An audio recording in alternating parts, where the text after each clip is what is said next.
Bien, ok. En este video voy a hablar un poco más sobre el diagrama de Bode.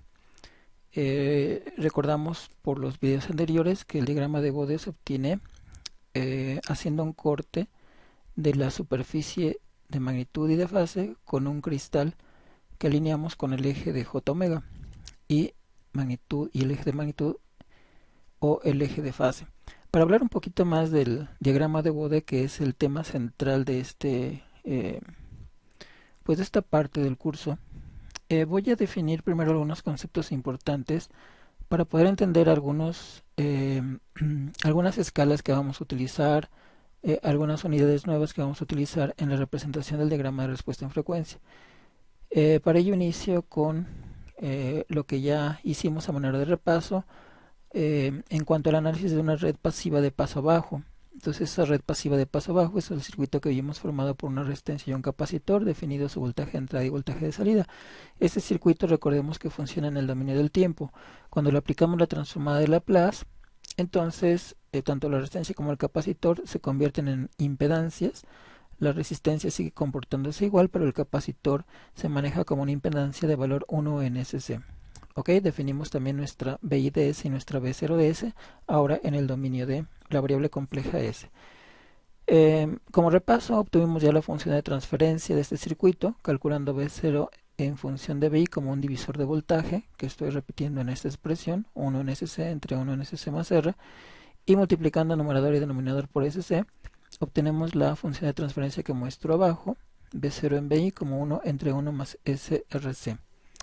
Ok, ya analizamos la localización de los polos y ceros. Quiero enfocarme más al corte de esta función de transferencia con el cristal que les mencioné de alinear, que es un cristal que se alinea con el eje J omega y el eje de magnitud o el eje de fase.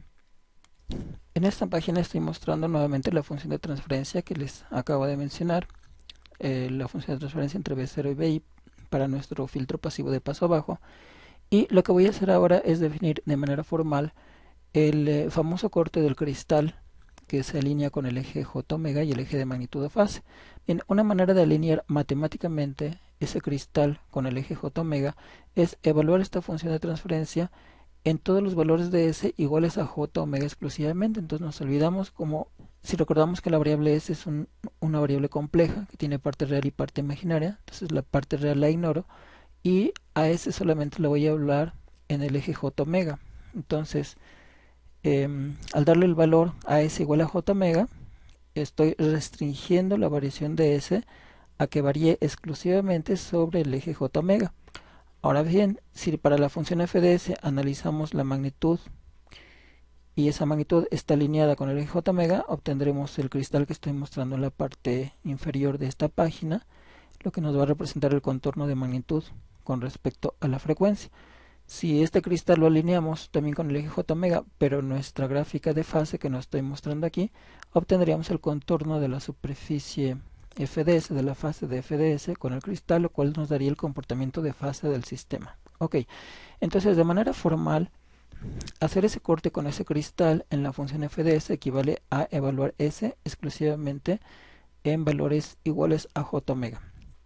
Si hacemos eso, entonces escribo f de j omega, entonces recuerden que S ya tiene el valor exclusivo de j omega, ya estoy cortando la superficie con el cristal, entonces f de j omega va a ser igual a 1 entre 1 más j omega rc. Esta expresión la puedo escribir, reescribir, como lo muestro en la parte inferior en el cuadro rojo. Observen, f de j omega es igual a 1 entre 1 más j omega entre omega p. Aparece una nueva frecuencia, omega p, que la defino como indico en la parte inferior. Omega p se define como 1 entre RC, es decir, el recíproco de la constante de tiempo de nuestro circuito, del producto C por R. Manejándola de esta manera va a ser más fácil poder dibujar los diagramas de magnitud y fase, como lo vamos a ver en el siguiente video.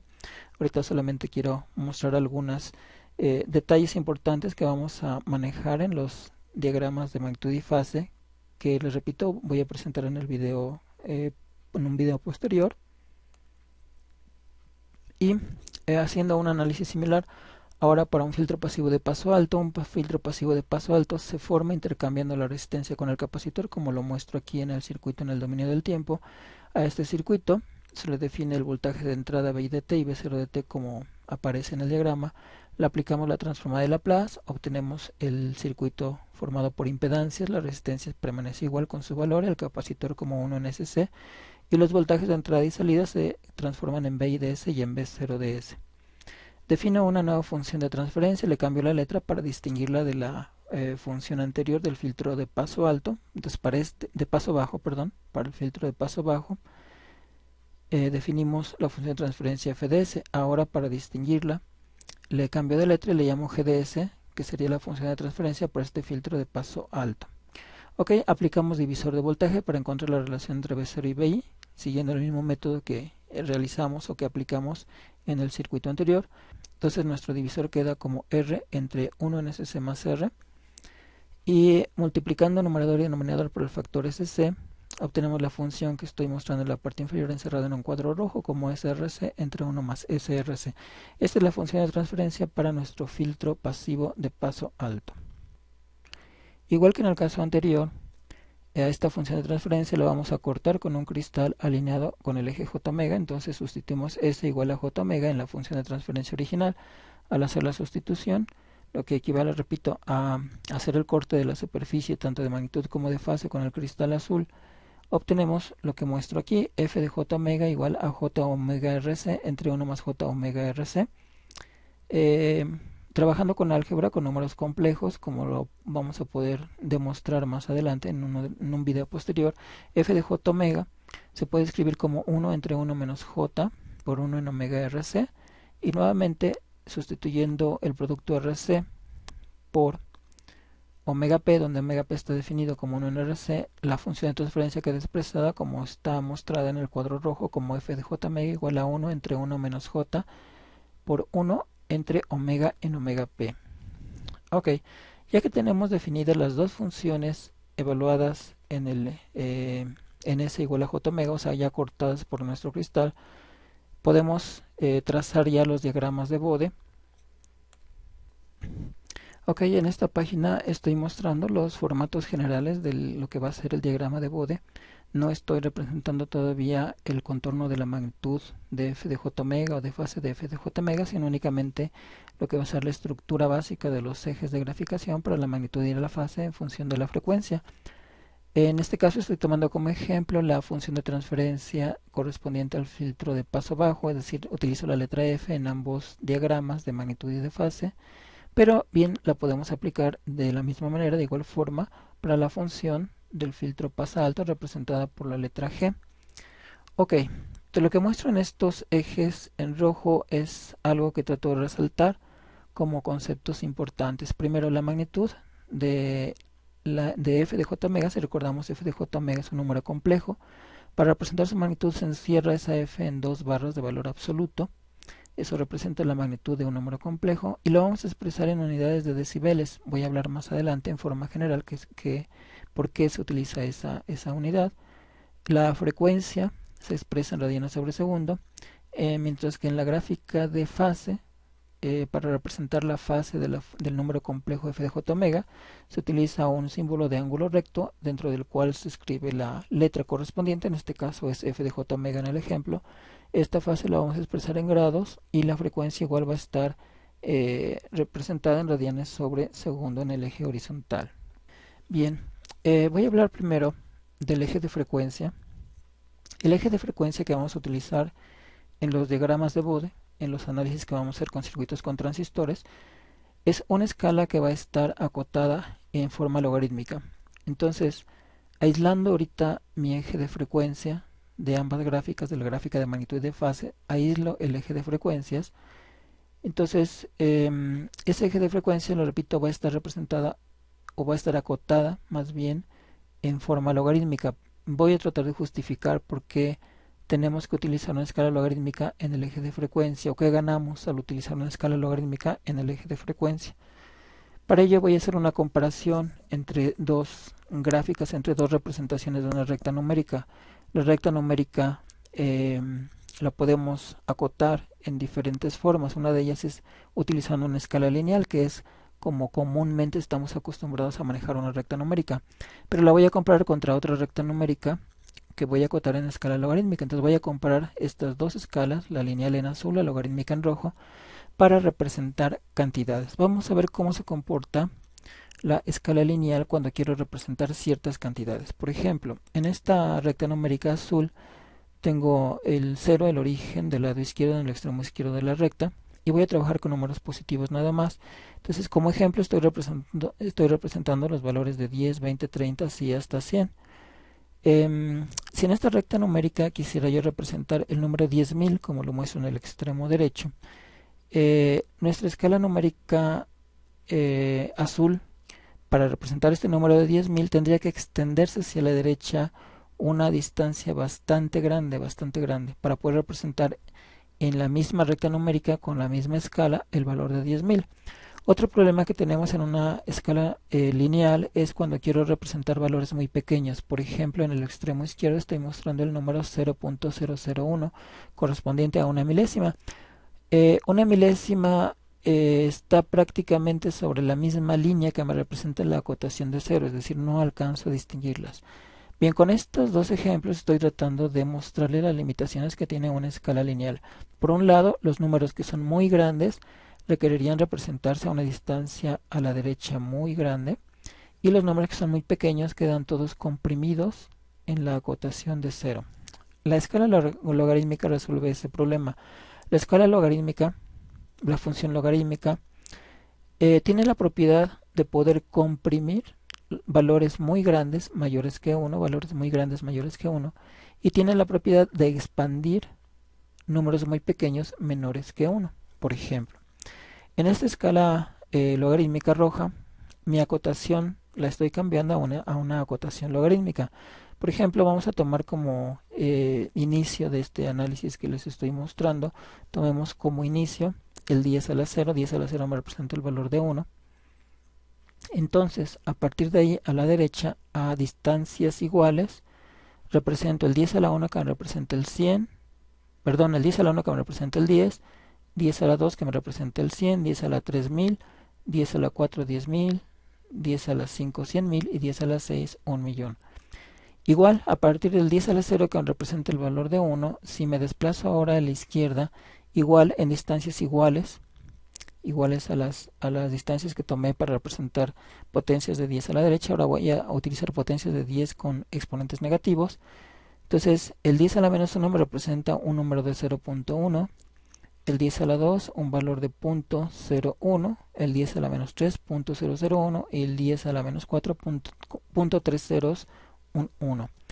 Ok, observen de entrada, antes de comentarles los ejemplos que vimos para la escala lineal aplicados a la escala logarítmica, vemos que efectivamente esta escala logarítmica permite comprimir cantidades muy grandes. Puedo representar desde el 1 hasta el 1.000.000 en un espacio relativamente pequeño. Asimismo, puedo representar cantidades muy pequeñas como 10 a la menos 3 o 10 a la menos 4 en una escala expandida que me permite observar el comportamiento de algunas variables que puedan estar en función de los valores o muy pequeños o muy grandes. Ok, tomemos como ejemplo la escala lineal, los ejemplos que vimos en la escala lineal. En azul estoy mostrando los valores de ejemplo. El 1 está en 10 a la 0, el 10 en 10 a la 1, el 100 en 10 a la 2. Nuestro problema que teníamos en la escala lineal es cómo representar el valor de 10.000. Bueno, en esta escala logarítmica el 10.000 está en 10 a la 4, lo puedo representar sin ningún problema. Incluso puedo representar valores más grandes. 1.000.000 está en 10 a la 6. Para valores pequeños, para valores menores que 1, el 0.1 lo puedo representar en la posición de 10 a la menos 1 y el valor de 0.001, que fue el ejemplo que vimos en la escala lineal, lo posicionamos en 10 a la menos 3. Podemos ver efectivamente que los valores muy pequeños se pueden expandir de tal manera que puedo observarlos de manera muy clara. Okay, esta es la ventaja que tiene una escala logarítmica. Por eso es que en frecuencia se utiliza una escala logarítmica para representar los valores de frecuencia. Recordemos, esa escala logarítmica nos permite comprimir valores muy grandes que podamos tener de frecuencia o expandir valores muy pequeños que podamos estar necesitando para hacer un análisis en frecuencia. Bien, aplicando una escala logarítmica entonces al eje de frecuencia, Voy a detallar más algunos detalles importantes que nos van a ser útiles para poder realizar las gráficas de los diagramas de Bode.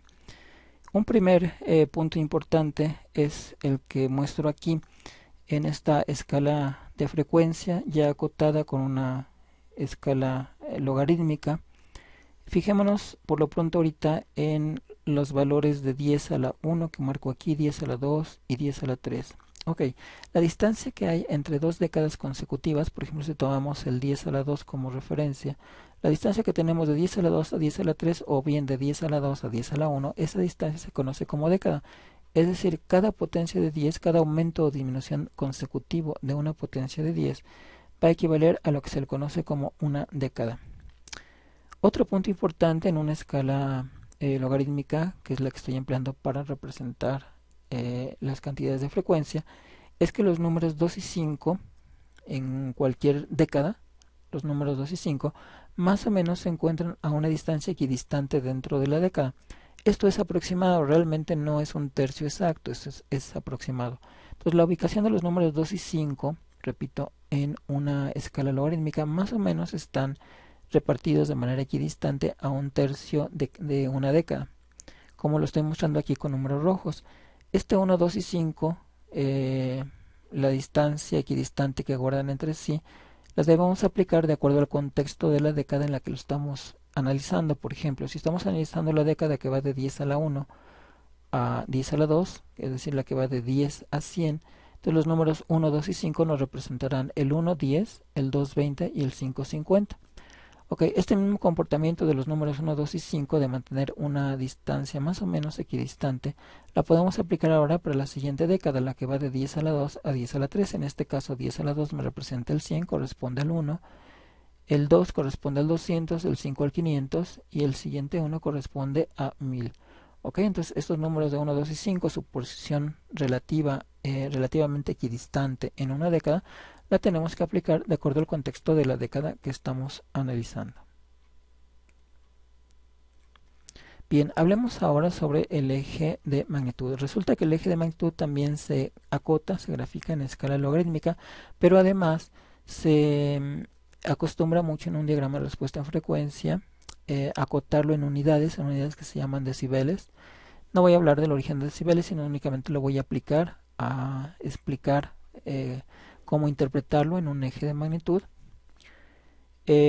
Decibeles significa que a la magnitud de f de j omega le aplicamos la función 20 log.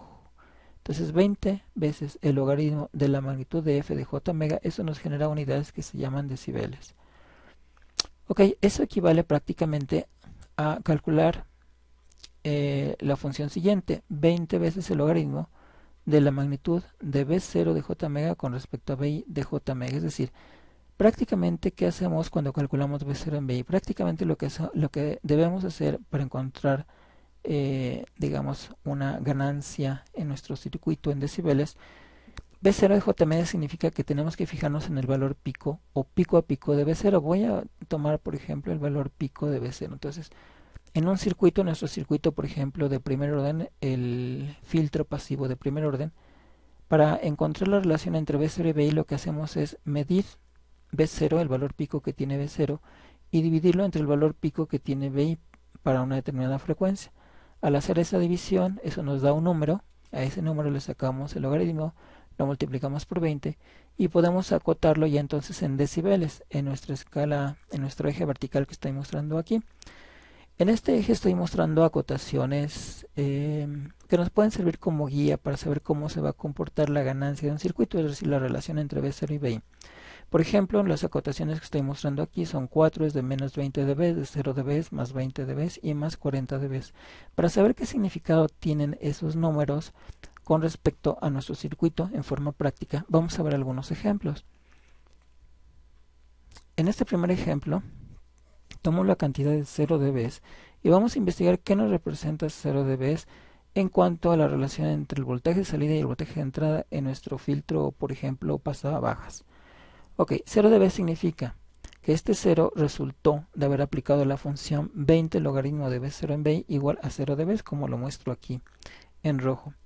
Ok, para encontrar cuánto vale B0 en BI, lo que tenemos que hacer es aplicar álgebra, es decir, el 0 de b lo dividimos entre 20, elevamos ambos miembros de la ecuación, 10 lo elevamos a ambos miembros de la ecuación, como lo estoy mostrando acá. Entonces obtengo que b0 en bi es igual a 10 elevado a la 0 entre 20. Eso nos da igual a 10 a la 0. Por lo tanto, b0 en bi es igual a 1, porque cualquier número elevado a 0 es 1. Y eso implicaría, despejando a b0, que b0 es igual a bi. Entonces, 0 de b vamos a relacionarlo con una relación de voltajes de b0 igual a bi. Es decir, el voltaje de salida de nuestro filtro pasa bajas, b0 es igual a bi. Por ejemplo, eso se puede aplicar a cualquier circuito, no solamente al filtro pasabajas. Entonces B0 es igual a bi, eso significa 0 dB. Cuando los dos voltajes son iguales, lo cual nos da una división de 1, eso significa 0 decibeles. Otro ejemplo, 20 dB, ¿qué significa? Igual, 20 dB debe ser el resultado de aplicar la función 20 log de B0 a bi igual a 20 dB, como lo tengo aplicado aquí. Hacemos la misma álgebra, dividimos 20 dB entre 20 y elevamos 10 a ambos lados de la ecuación y obtenemos 10 a la 20 entre 20, eso es 10 a la 1. Entonces b0 en bi, que es el argumento de la función logarítmica, debe de ser igual a 10. 10 a la 1 es 10. Eso implica que b0 es igual a 10 veces bi, es decir, en este amplificador, por ejemplo, tendría una ganancia de 10 porque b0 es 10 veces más grande que bi. Entonces, una ganancia de 10 equivale a 20 decibeles. Entonces, tratemos de irnos grabando estos valores que son importantes. 20 dB me representa una ganancia de 10 entre b0 y bi. Otro ejemplo, 40 dB. Entonces 40 dB igual debe ser el resultado de aplicar la función 20 log de b0 en bi. Eso nos da 40 dB. Hacemos el mismo procedimiento. 40 lo dividimos entre 20. Elevamos 10 a ambos lados de la ecuación. Y obtenemos que b0 en bi es igual a 10 a la 40 entre 20. O sea 2. 10 a la 2. 10 a la 2 es 100. Eso implica entonces que b0 en bi, al ser igual a 10 a la 2, nos queda como b0 igual a 100 veces bi. Es decir, b0 es 100 veces más grande que bi. Estamos hablando de un amplificador que tiene una ganancia de 100, porque b0 es 100 veces más grande que bi. Esto relacionémoslo con 40 dB. ¿Ok? Entonces 40 dB nos representa 100, 20 dB nos representa 10, 0 dB nos representa 1. Como último ejemplo, ¿qué nos representaría un valor negativo de dB? O sea, menos 20 dB. Menos 20 dB otra vez debe ser el resultado de aplicar la función 20 log de b0 en bi. Eso nos da menos 20 dB. Mismo procedimiento, dividimos menos 20 entre 20 y elevamos 10 a ambos lados de la ecuación. Entonces nos queda b0 en bi igual a 10 a la menos 20 entre 20, es 10 a la menos 1, 10 a la menos 1 es 0.1. Eso implica que b0 en bi es 0.1, o sea, b0 es igual a 0.1 veces bi, es decir, b0 es 10 veces más pequeña que bi. Eso corresponde a menos 20 dB. Entonces, valores negativos de dB significan que el voltaje de salida es menor que el voltaje de entrada, es decir, tenemos una atenuación. Siempre que tengamos valores negativos de dB corresponde a atenuaciones. Cuando tengamos valores positivos de dB significan ganancias. Bien, podríamos hacer una tabla de los valores más usados en nuestros análisis de respuesta en frecuencia, que son, traté de resumirlos aquí en esta línea en forma vertical. Entonces, siguiendo con la secuencia que hemos estado obteniendo al hacer estos análisis, voy a comenzar, por ejemplo, con el valor de 0 dB. Voy después a irme hacia arriba y luego hacia abajo. 0 dB corresponde a una ganancia de 1, es decir, B0 es igual a BI. Más 20 dB significa que B0 es 10 veces más grande que BI. Más 40 dB significa que B0 es igual a 100 veces más grande que BI. Y 60 dB significa que B0 es igual a 1000 veces BI. Ahora, para valores negativos de decibeles, menos 20 dB ya vimos, menos 20 dB equivale a que B0 es igual a 0.1 BI, es decir, B0 es 10 veces más pequeña que BI. Menos 40 dB corresponde a una relación de 0.01, es decir, B0 es igual a 0.01 BI, o sea, es 100 veces más pequeño que BI. Esos valores también tratemos de aprenderlos, porque son valores comunes que van a estar apareciendo mucho en los análisis que vamos a estar estudiando. Bien, otros conceptos nuevos más que vamos a estar estudiando en los diagramas de Bode de respuesta en frecuencia, que ahorita los estoy adelantando a manera de introducción, es lo que se conoce como frecuencia, corte y ancho de banda. Supongamos que tenemos un amplificador en emisor común, que tiene una respuesta en frecuencia como la que estoy mostrando, la verde. Supongamos que nuestro amplificador se comporta así, es decir, tiene una ganancia constante en un cierto rango de frecuencias, pero pasando cierto rango, esa ganancia comienza a decaer, tanto a la derecha como a la izquierda, y entonces, basándonos en ese hecho de que la ganancia tiene un valor constante dentro de un cierto rango de frecuencias y comienza a caer a partir de ciertas frecuencias, ya sea hacia la derecha o hacia la izquierda, entonces cuando esa ganancia decae de su valor, por ejemplo el valor que tiene aquí en forma constante el amplificador es de 43 dB, como está mostrado en el eje vertical de la izquierda, entonces cuando esa ganancia de 43 dB cae menos 3 dB por abajo de su valor, es decir, cae a 40 dB, si a 43 le quito 3 me queda 40 dB, cuando cae a 40 dB, este es un ejemplo, los valores numéricos no son constantes para los circuitos, es un ejemplo que estoy tomando. Entonces cuando la ganancia cae a menos 3 dB, la frecuencia en la cual esa ganancia cae a 3 dB se define como frecuencia de corte. Si este experimento lo hago para frecuencias que están a la derecha, les voy a llamar frecuencias altas. Entonces, cuando yo encuentro la frecuencia a la cual la ganancia decae menos 3 dB por abajo de su valor constante, a esa frecuencia la defino como frecuencia de corte alta y le llamo F subíndice H. F subíndice H será la frecuencia de corte baja. Si ahora hago el experimento disminuyendo la frecuencia a la que pruebo mi circuito hacia abajo, entonces hacia la izquierda, entonces igual cuando la ganancia decaiga 3 dB del valor que tiene en forma constante, a esa frecuencia a la cual la ganancia decae menos 3 dB, se le conoce como frecuencia de corte baja y se representa con la letra F subíndice L. Entonces estoy acotando mi eje de frecuencia ahora en Hertz.